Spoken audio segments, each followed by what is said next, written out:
তাদের রক্তের কসম, আপনারা আবার টাকার বিনিময়ে ভোট দিয়েন না, আল্লাহর আরশ কেঁপে উঠবে।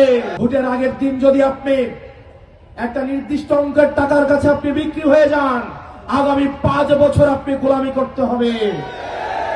সিদ্ধান্ত আপনার। ভোটের আগে আপনি যে মালিক আছেন, প্রার্থীরা আপনাদের পায়ে পায়ে ধরছে, আপনারা চান কিনা ভোটের পরে আগামী 5 বছরও প্রার্থীরা আপনাদের কাছে পায়ে পায়ে যাক?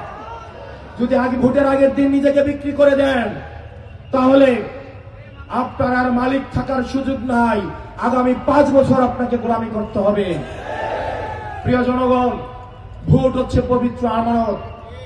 এই ভোটাধিকার, এই ভোটের অধিকার অর্জনের জন্য আমাদের সাব্বিরকে শহীদ হতে হয়েছে, ইয়ামিনকে শহীদ হতে হয়েছে, ইয়াকুবকে শহীদ হয়েছে, শত সহস্র সন্তানকে শহীদ হতে হয়েছে।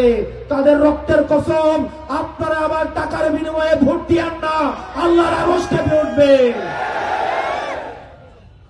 এই ভোট হচ্ছে পরিবর্তনের ভোট। এই ভোটের মধ্য দিয়ে আমরা স্বৈরতন্ত্র ব্যবস্থার পরিবর্তন করতে পারবো। আপনারা জানেন, একটা পক্ষ গোপনে উপেনে জানিয়েছে হ্যাঁ ভোটের পক্ষে, কিন্তু তারা গোপনে নায়ের পক্ষে প্রচার চালিয়ে যাচ্ছে। তাদের এই মুনাফিকি ইতিহাসে লেখা হয়ে থাকবে। তাদের আচার আচরণে মনে হচ্ছে তারা স্বৈরতন্ত্র টিকিয়ে রাখতে চাচ্ছে শুধুমাত্র হাসিনা ছাড়া।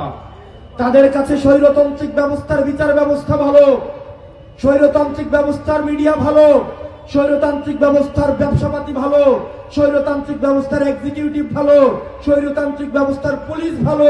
কেবলমাত্র হাসিনাই ভালো ছিল না।